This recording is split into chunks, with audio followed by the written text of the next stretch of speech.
Salut à tous, j'espère que vous allez bien et que vous profitez à fond de vos vacances. Nous revoici avec une nouvelle vidéo. Cette fois-ci, on s'adresse particulièrement aux fans de skateboard et tous ceux qui ont choisi ce nouveau moyen de locomotion. C'est vrai, aux côtés des scooters et trottinettes électriques, on voit de plus en plus de personnes circuler en skateboard dans les grandes villes. Rapide, pratique, la planche est un moyen vraiment cool de se balader partout. En plus d'être un moyen de transport plutôt sympa, il est aussi écolo. Et les marques ont bien compris et suivent très bien le mouvement en créant de plus en plus de modèles électriques permettant au plus grand nombre de se déplacer ainsi. Mais avant de vous en dire plus, je vous rappelle que vous pouvez vous abonner à notre chaîne YouTube et pour ne manquer aucune de nos prochaines vidéos, pensez à cliquer sur la petite cloche des notifications juste en dessous. Enfin, je vous rappelle que vous pourrez retrouver tous les détails des produits présentés en lien dans la description. Allez, c'est parti les amis, découvrons ensemble les 5 meilleurs skateboards 2020.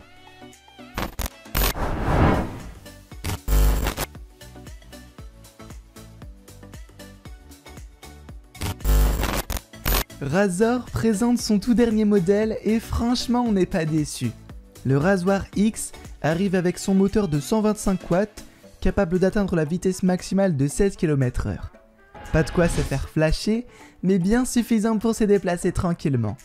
Le moteur est innovant et la marque dépose actuellement son brevet pour son tout nouveau moteur présenté sur la planche, intitulé le Kickstart. Ça change quoi? Eh bien dorénavant, le moteur est à engrenage et à propulsion arrière, évitant ainsi la plupart des problèmes rencontrés auparavant. Moins d'entretien pour plus de plaisir. Rajoutez à cela une batterie au lithium de qualité et vous obtenez une autonomie de 40 minutes en utilisation continue. Côté fabrication, la planche fait 75,6 mm de longueur et se compose de 5 couches d'érables de qualité. Les RKP assurent un roulement souple et réactif, le tapis antidérapant perforé, une bonne tenue pour les pieds et les roues en uréthane permettent d'assurer une adhérence parfaite au sol. Enfin, le Razor X s'accompagne du télécommande numérique et de son bracelet, vous permettant de gérer votre vitesse ainsi que les actions des tours pour des carvings au top.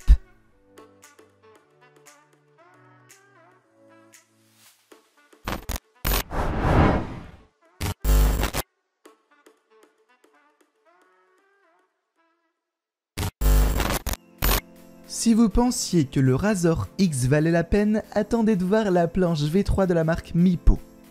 Faite de 7 couches de bois d'érable canadien, elle offre une stabilité au cavalier tout en laissant suffisamment de flexibilité pour s'adapter à toutes les routes. Son moteur très puissant propose 540 watts pour une vitesse de 45 km/h. Pas de souci non plus dans les pentes de 15%, la planche pourra atteindre une vitesse de 20 km/h. Le scalement de la planche est complètement réalisé avec de la colle assurant ainsi une résistance à l'eau, l'humidité et la poussière. Le freinage a été revu à la hausse en étant bien plus doux et prévisible grâce à la nouvelle technologie de freinage. Côté autonomie, la V3 se place bien et permet une utilisation sur 18 km en gardant la batterie de base. Mais cette dernière peut être changée rapidement pour obtenir une autonomie sur une trentaine de kilomètres. Enfin, côté équipement, la Mipo s'accompagne d'une télécommande avec un écran assez large permettant une lisibilité plus simple pendant l'utilisation du skateboard. Bien que le V3 se place dans la catégorie skateboard, la planche de 38 pouces est bien plus proche de celle d'un longboard. Attention donc aux dimensions qui pourraient en surprendre plus d'un, surtout si vous débutez.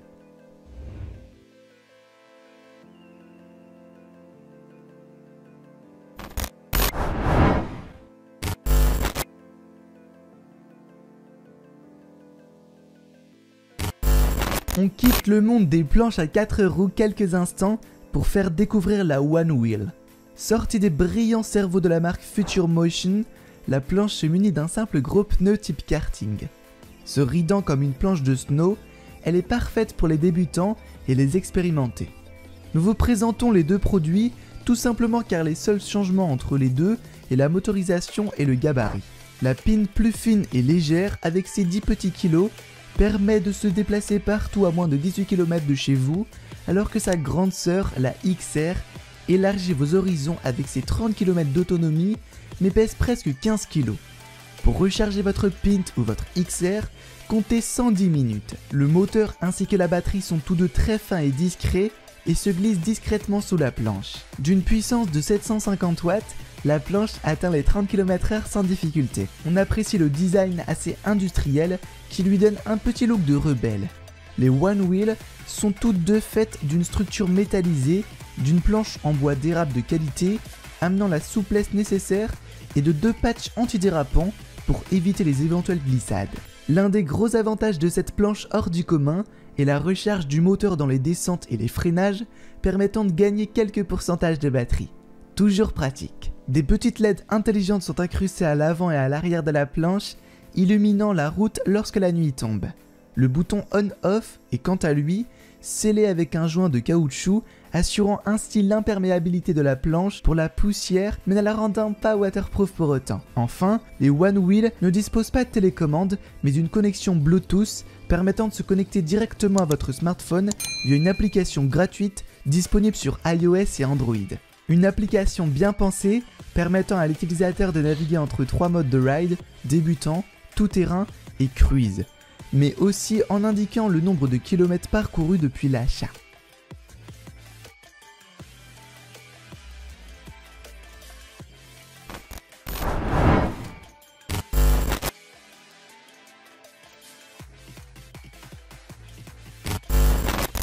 Ce skateboard électrique aux dimensions d'un longboard est inspiré directement des sports automobiles et plus particulièrement de la F1. Autant vous dire qu'elle envoie du lourd. Au niveau des dimensions, on se retrouve avec une planche de 102 cm de long sur 23,5 cm de large. Assez fine, elle est presque aérodynamique et offre des sensations uniques. Ne pesant que 8 kg, vous pouvez l'emmener partout facilement. Du point de vue de la fabrication, Urban n'a pas fait les choses à moitié. La planche est entièrement composée de fibres de carbone ainsi que de Kevlar qui lui apportent de la robustesse nécessaire tout en alliant un profil très fin qui apporte souplesse, contrôle et stabilité. Le système électronique disparaît complètement dans la construction de l'Evolu GT. Mécaniquement, on se retrouve face à un moteur d'une puissance de 3000 watts jumelé avec une batterie lithium-ion. Ce beau mélange permet d'atteindre une vitesse maximum de 42 km/h et une autonomie de 50 km. Urban ne s'arrête pas là et développe également très bien la télécommande qui accompagne la planche. Digitale, elle permet d'avoir accès aux 4 modes de conduite disponibles, à la gestion de la vitesse, de la consommation et informe la distance parcourue. Le freinage est très bien travaillé et reste proportionnel à la vitesse. Il permet toutefois un arrêt complet en cas de nécessité. En parlant des modes, il y en a pour tous les goûts. Un premier, Slow, adapté aux débutants, Eco, qui vous permet d'aller encore plus loin, Fast, pour les adeptes de sensations, et enfin le mode GT, qui permet principalement de monter des pentes de 25%. Attention d'ailleurs avec ce dernier mode, puisque l'accélération et le freinage diffèrent énormément des autres modes, et peut en surprendre plus d'un.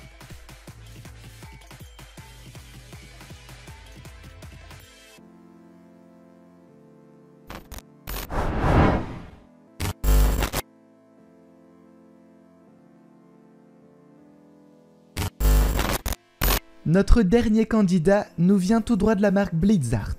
Bien que ce ne soit pas la plus rapide et autonome, c'est l'une des planches les mieux finies.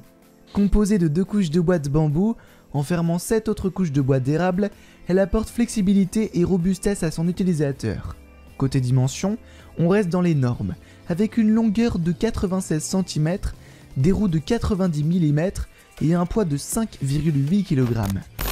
L'Hurricane est d'ailleurs l'une des planches les plus légères du marché. Le bloc moteur se situe sur toute la longueur de la planche et reste discret car assez fin. Enfin, un système au niveau des 2 roues avant et arrière permet d'absorber une grande quantité de choc afin d'apporter plus de confort. Le tout est maintenu par un ruban adhésif de qualité de très haute tenue. D'ailleurs, en parlant moteur, sa puissance est de 350 watts et permet d'atteindre une vitesse maximum de 30 km/h. Sa batterie en lithium, un peu plus petite que ses concurrentes, lui confère une autonomie d'une vingtaine de kilomètres et se recharge en 3h30 environ. La télécommande ergonomique et digitale permet de contrôler la vitesse et le freinage à n'importe quel moment et de passer du mode débutant à celui d'expérimenté. Et voilà, c'est tout pour aujourd'hui. Alors quel skateboard vous a le plus tenté? En connaissez-vous d'autres? N'hésitez pas à nous le dire dans les commentaires. J'espère que vous avez apprécié cette vidéo et si c'est le cas, n'hésitez pas à nous laisser un pouce bleu et à partager avec vos amis. Je vous rappelle que vous pourrez retrouver tous les détails concernant tous les produits présentés en lien dans la description de la vidéo. Ah, n'oubliez pas de vous abonner à la chaîne pour toujours plus de contenu high-tech et pensez aussi à cliquer sur la petite cloche des notifications pour ne manquer aucune des futures vidéos. Sur ces bonnes paroles, je vous dis à très vite. Ciao!